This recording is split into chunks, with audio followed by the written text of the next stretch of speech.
two, three. Take me out to the ball game. Take me out to the crowd. Buy me some peanuts and Cracker Jack. I don't care if I ever get back. Oh, it's root for the Cubbies.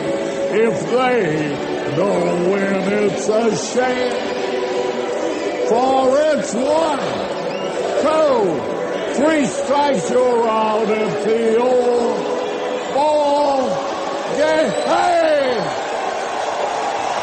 This is the Monday Morning Quarterback on the 6th of November, 2017. From WBRN Radio in Boston and on the Boston Red Network. Earlier today we did a special on the recent revelations from Hacks, a book by the political strategist par excellence, Donna Bazile, who has been around literally for almost 50 years. She started as a very young person in politics and continues to today. Very interesting book. A lot of the information in there is collaborated by various published books to the public, including one by Hillary DeMonster Clinton herself. The condition of the DNC and the de-emphasis on the DNC. Part of this happened, and I have not read the book, we ordered it, that happened due to the racist campaign against Barack Obama when he was running as a senator from Illinois. The national media took up a racist program there. The monster ran the most racist campaign in the history of Democratic campaigns in modern age.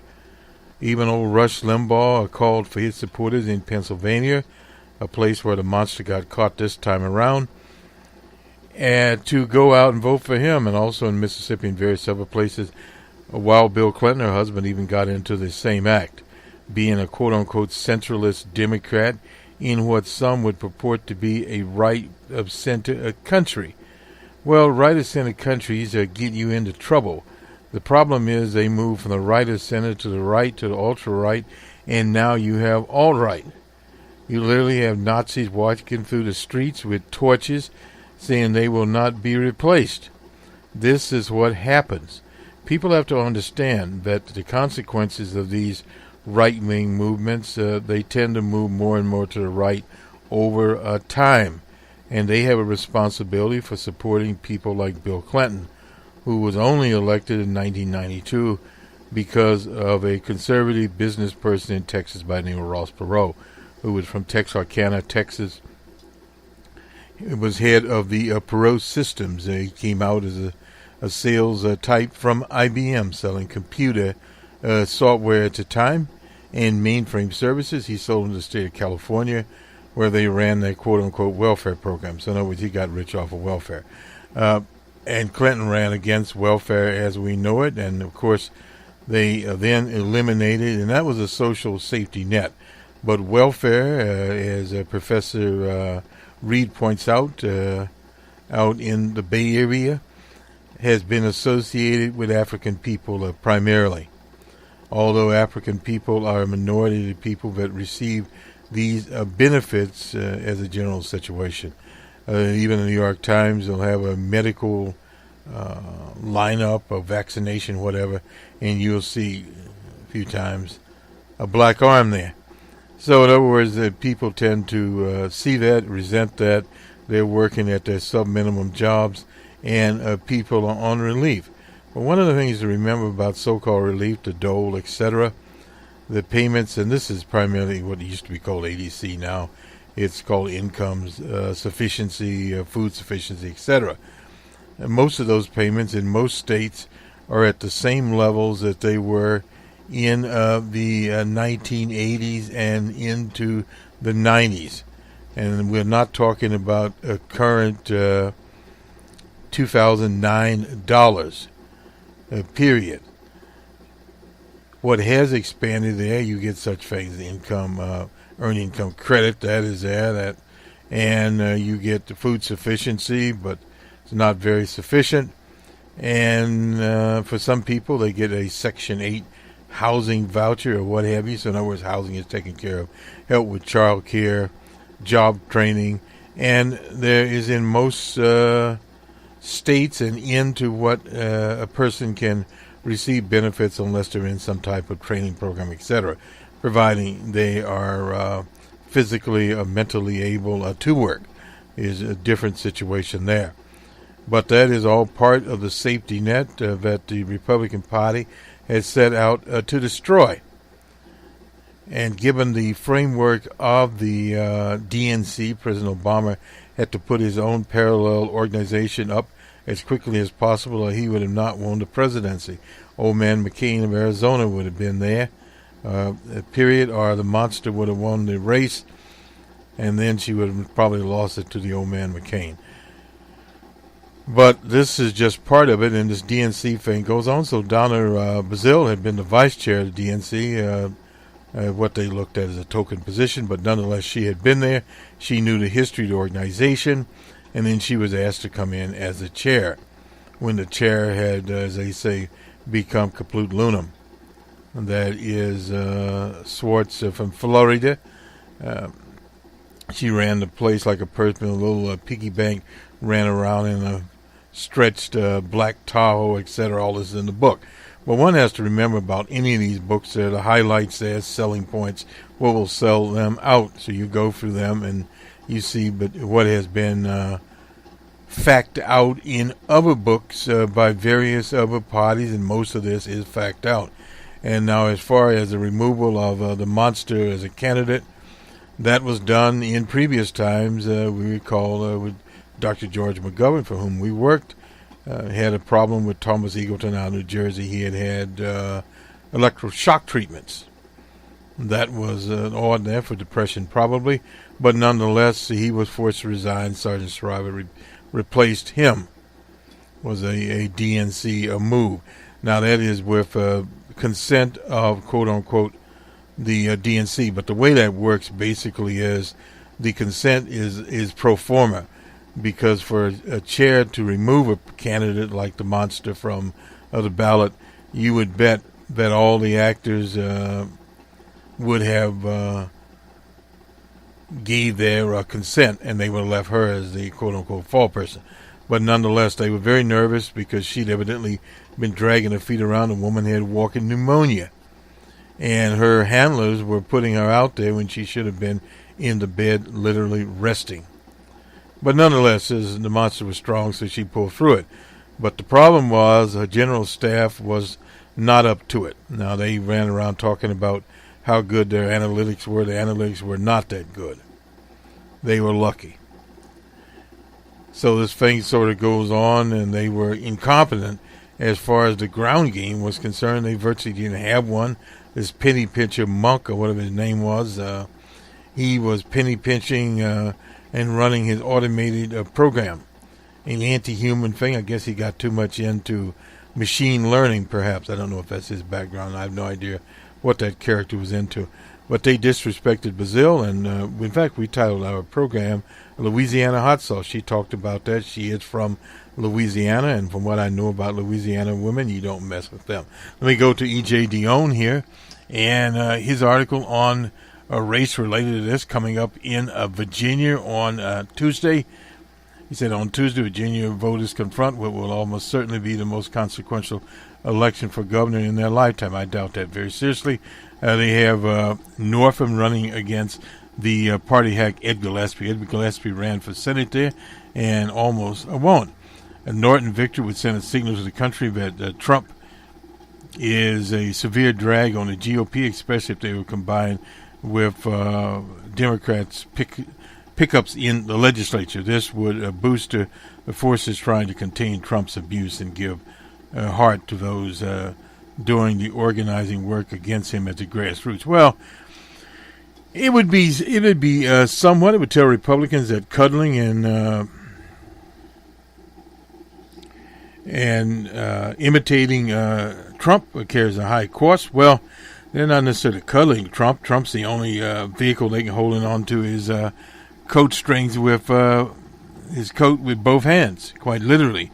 because they need to pass the tax cut for the rich. A win by Gillespie would carry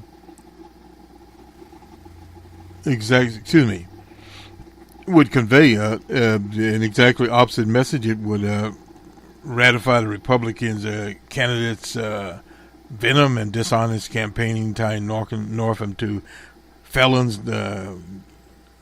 criminal gangs. In this turn, this would lead to more ugly racial, and anti-immigrant appeals by GOP candidates. We've had this all along. I'm not certain how they could be any more than what they have now.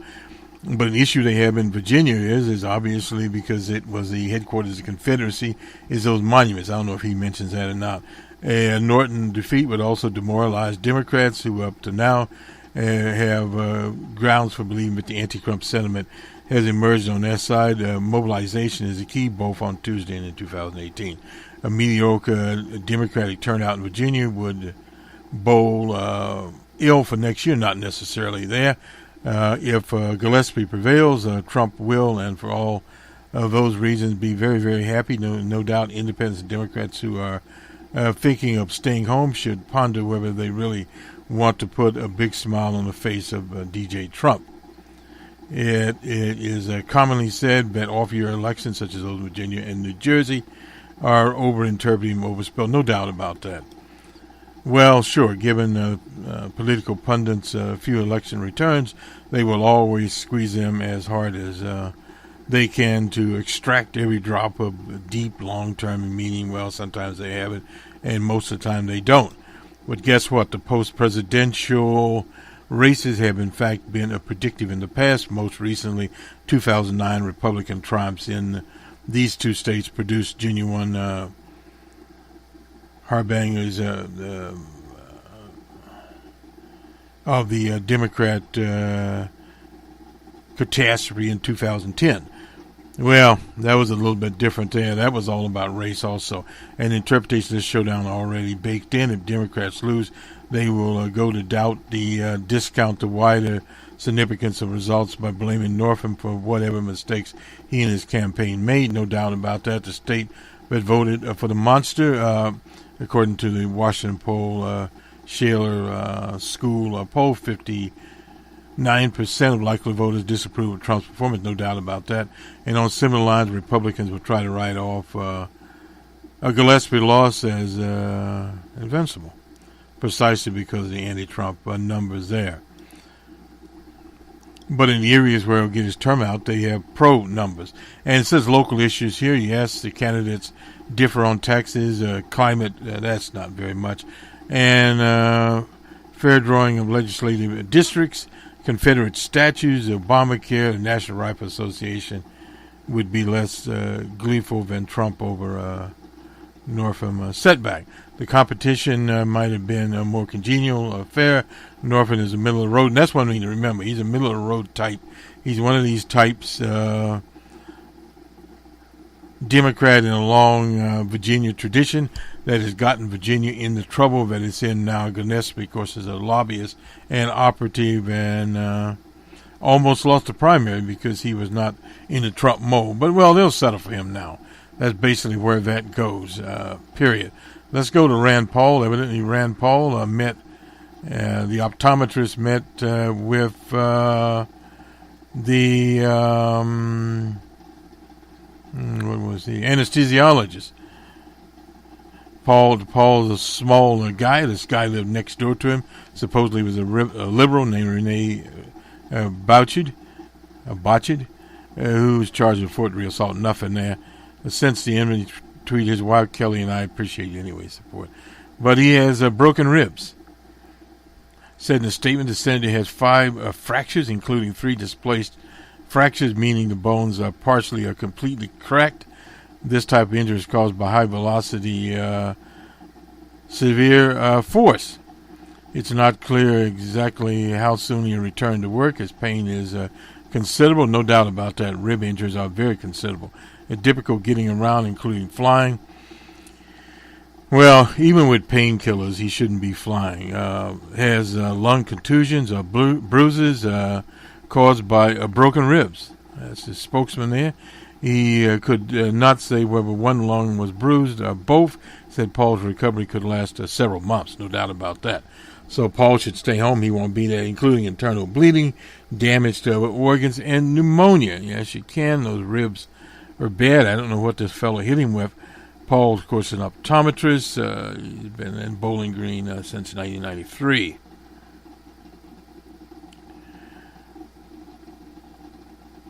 Bouchard is anesthesiologist, inventor of the Fermoe vest. It's a vest partially filled with rice and secured with Velcro. It's designed to help with back pain. He worked at several medical facilities there, and of course, general thing. With this fellow, don't know what happened there. He knew it might cause, asked Boucher to lash out. The fellow said the rest of Bowling Green would like to know that as well. I'm quite surprised.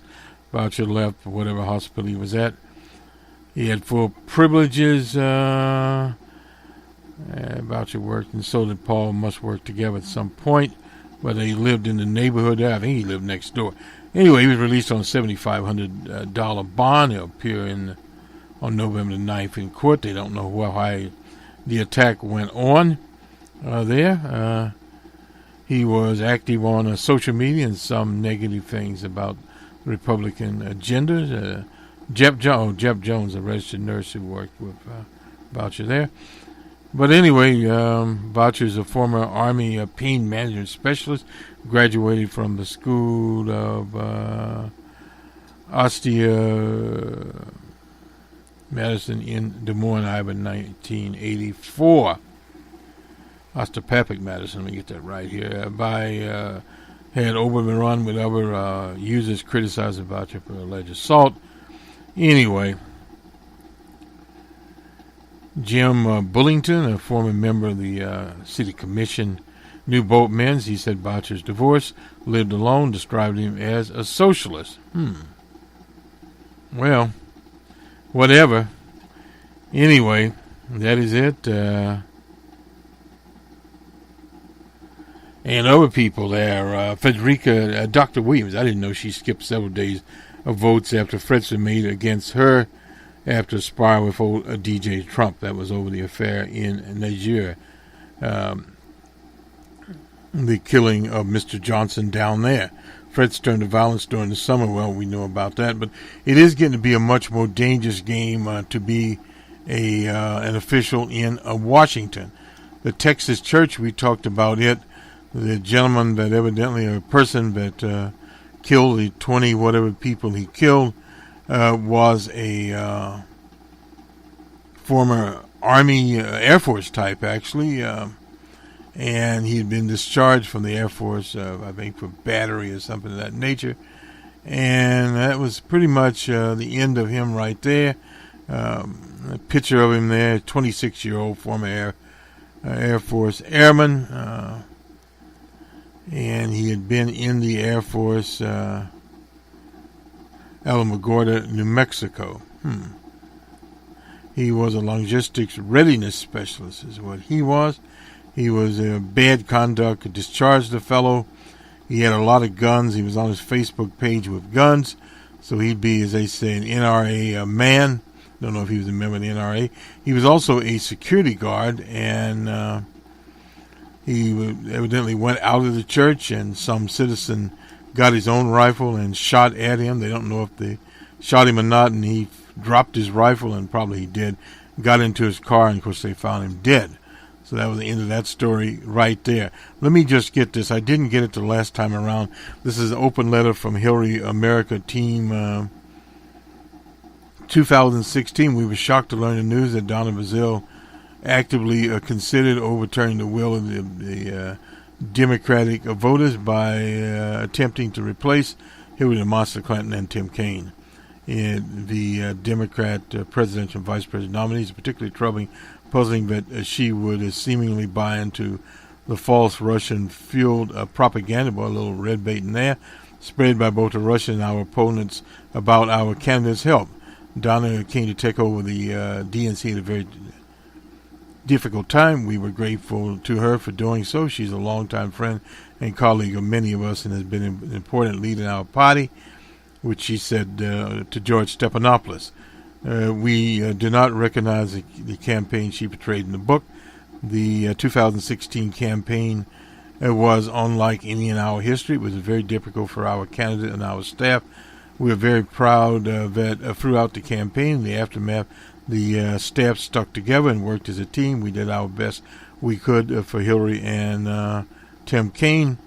We did this for the simple reason that we thought Hillary Clinton would make the best president for the country we all love. We have now, and as we did throughout the campaign, enormous love and pride for our candidate. She, more than any of us, preserved through an incredibly difficult campaign her commitment and stamina, spirited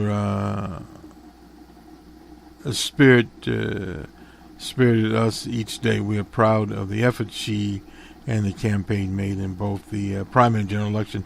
The general election was tired of people who were not part of was pretty tired of people who were not part of our campaign, telling the world that it was like to be inside the campaign and how it felt. Well, Donna said that she was not there. She was at DNC. We loved our candidate, each other, and remain honored to be part of the effort to make Hillary number 45. Homer Adine, Lily Adams, we won't get into all these people here, but Charlie Baker, David Blinder, Michael Brasher, so forth and so on here, Tony Clark. We just cover a few of them. There's, I guess, immediate staff characters. Brian Fellon, Soapy Freeman, let's see, who else is here? Arthur Hayes, Sarah Henning,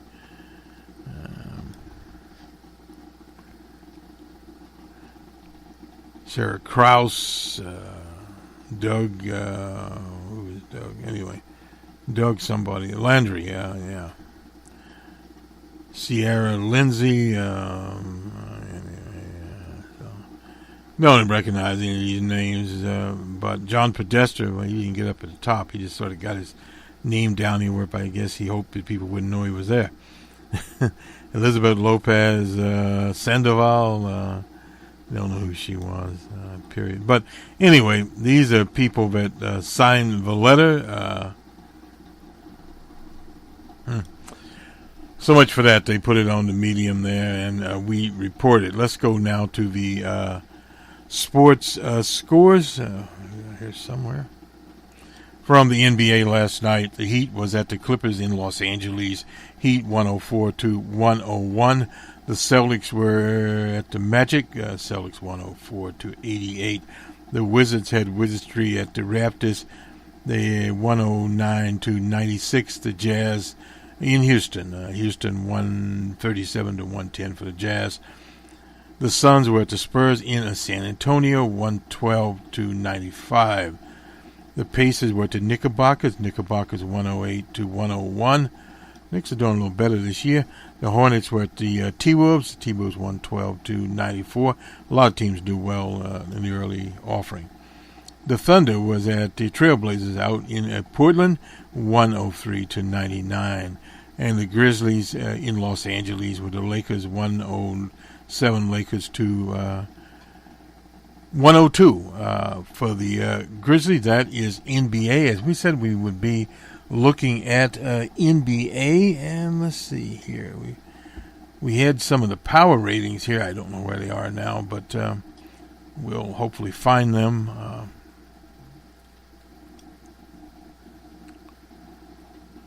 And see if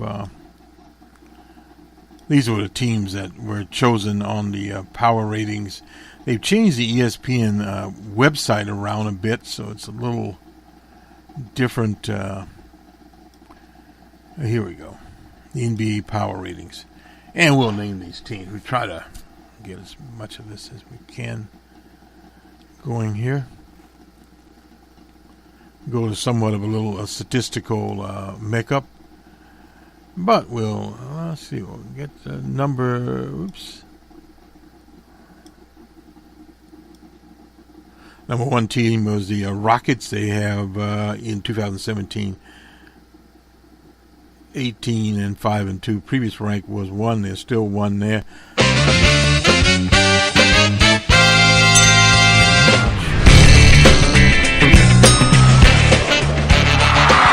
Anyway, number 2, Golden State. Many thousands of hours were spent this summer analyzing the upcoming prospects of. Okay, we can get rid of that. We'll do the commentary here.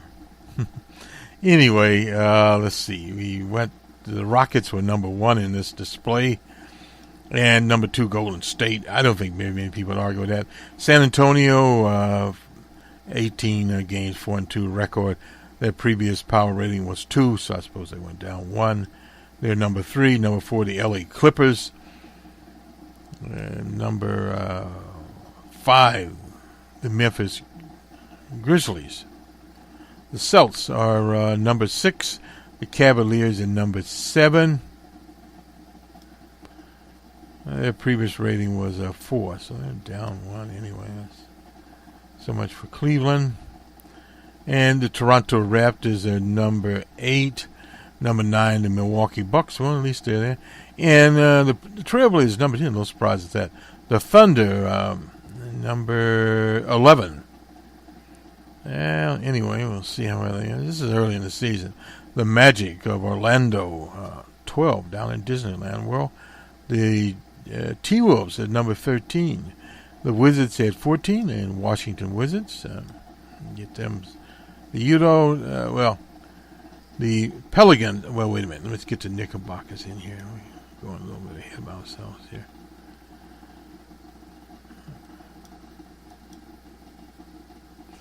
The Thunder at number 11, the Magic number 12. I think we already got that part straight. The T-Wolves number 13, the Wizards number 12, the Washington Wizards.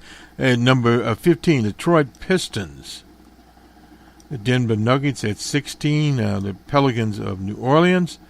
I suppose that's Donna Brazil's team. Number 17, 18, the Utah Jazz. The Heat of Miami, the number 19, the Charlotte Hornets. Number 20, the Brooklyn Nets. Number 21, the Indiana Pacers. Number 22, the Phillies. 76ers, number 23. The Sacramento Kings, number 24. The LA Lakers, number 25. They'll get above that. The Knickerbockers, number 26. The Dallas Mavericks, 27. The Phoenix Suns at 28. The Hawks, 29. The Bulls at 30.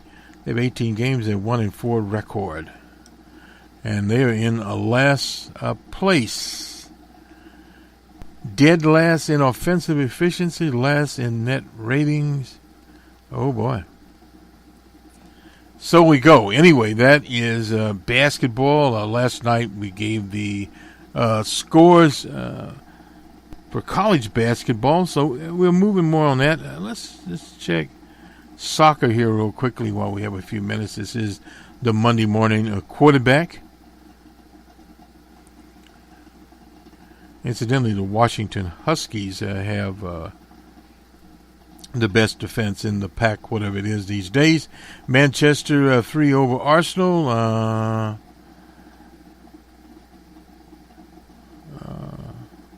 Tottenham Hotspots over. This is the English Premier League over Crystal Palace. Chelsea and Manchester United. Chelsea 1-0 there. I hope I get the scores here. That was 1 for Hotspot. Everton and Wayford 3-2 there in the English Premier League. Major League Soccer. Toronto was shut out by the New York Red Bulls. New York City and Columbus Crew. New York City 2. The Portland Timbers and the Houston Dynamo. Dynamo 2-1 there. The English FA Cup. You have Canterbury United. Sutton was shut out by them. And Charleston Athletic and Tehran City 3-1 there. Don't know who they are. Maidenhead lost to Coventry. They are. It's pretty bad when you never heard of the people. And the Spanish Premier League, some of those scores you'll hear on our special we did on Canaloda. But the Real Madrid shut out La Plasmas. And Real Sociedad over El Barc 3-1. And the German league, Budapest, let's see, Cologne was shut out by Hoffenheim. And 3-3 tie with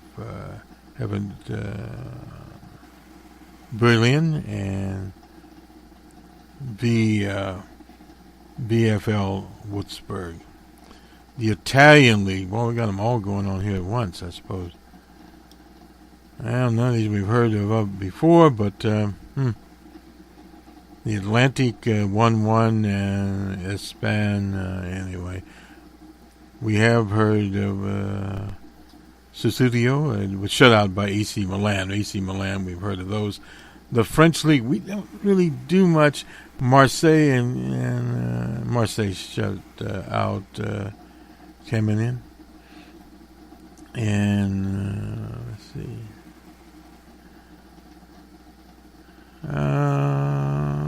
Metz was shut out by Leitz. And Leon shut out ST and then anyway. The Mexican League, we just keep going on here. And the Dutch League, I don't know, I didn't recognize any. It was Miami FC and the New York Cosmos 6. The San Francisco Deltas and shut out the Carolina people. I'm not sure what league were they in. Oh, the North American Soccer League. Okay. Anyway, some of the soccer scores. The Russian Premier League, St. Petersburg, Rubin Kazan. They didn't do anything anyway. Spartan, Moscow. Yeah, well, hell with it. In Scotland, the heart of Midlandham, 1 and 2. Cameron Rock had 2 there. Boy, I tell you, finding out leagues I've never really found out before. We'll leave it as it is when we get to the Greeks. Anyway, there's so much for football, for soccer. And let's see, very, very quickly here, we'll take a quick look at Reuters as we run out of here. Oh, we'll look at some polling. And let's don't forget the polling. Part of our quarterbacking activities. Prosecutors, Manafort needs to detail finances for his bail talks. Evidently, he had to put some money up there. But anyway, to Real Clear Politics, and we'll catch up. I was looking here earlier at some of the polling, and I didn't see the Washington Post poll out there, but maybe it has sprung in, as they say here. Okay, on Sunday, we all about it. Emerson poll has Northam up by 3. Sorry about that one. And we did the New York Times poll, Northam up by 3 there. That's pretty much the margin of error. The DJ Trump at 37 with Gallup. Tafanga poll has Nathan up by 1. And Gravis, that's the Republican poll, but they have been fairly accurate in the past. They have Northam up by 5. That would put him out of the margin of error. And we don't have the Post poll here to look at, but that was the Democrats and where they are. I don't put a lot in that right now, and also not as much in that election coming up on Tuesday. We have several other elections. The mail-in ballots, of course, out in Washington State. We did that over the weekend. It was at the People's Party headquarters. In many of these races, there have been numerous forums, debates, and what have you to the citizens. Been looking at some of those in passing. More of that before various citizen groups will be interested to find out what effects that has, if any, on the turnout in Seattle. They expect to have turnout. Anyway, let me just get this ahead of time here now that I've thought about it. Sometimes when you... This is some commentary. This is in the Seattle Times. The final battleground here, with 14% of the ballots have already been returned and counted as of Friday noon. Each candidate knows that a couple of 100,000 potential voters are still up for grabs. Some of them in battleground areas, the Central District, Beacon Hill, Lake City, and Delridge. Since prevailing the 21 candidate primary, Durkin got 28% of the vote there and has been trying to pad her lead. She sought to shake off resignation over the endorsement of Ed Murray as mayor in September. Well, Ed Murray has bit the dust. Of course, Miss Moon is right behind her. Durkin holds an advantage in advertising, no doubt about that, and organization muscle, so to speak. She won 613 of 981 voting precincts in the primary, clearing up the affluent Waterview neighborhoods there, Broadview, Madison, Queen Anne. I used to go around old Queen Anne, Turnabout, Magnolia, etc., where Durkin could probably count on to show up for her. No doubt about they will show up for her. The petty bourgeois always shows up. Likely have meant targeting older voters in neighborhoods that she could perform better and where Moon is relatively weak, such as South Minneapolis and West Minneapolis precincts that's carried by Nikita Oliver, who hosted the event. State Senator Hessenwer said Mike Charles, who helped run, anyway, I can't pronounce his name, he won't. Places where she didn't do fantastic before, where there are votes to be won, Charles said, I think older voters tend to want more experienced candidates, but what has she experienced that?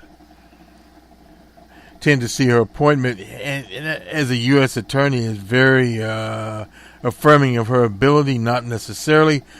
The U.S. attorney is one of the most political games around. That is given to politicians that are favored by the powers to be. In other words, the ones that have carried the most water in general. Now, there are exceptions to that, but generally not.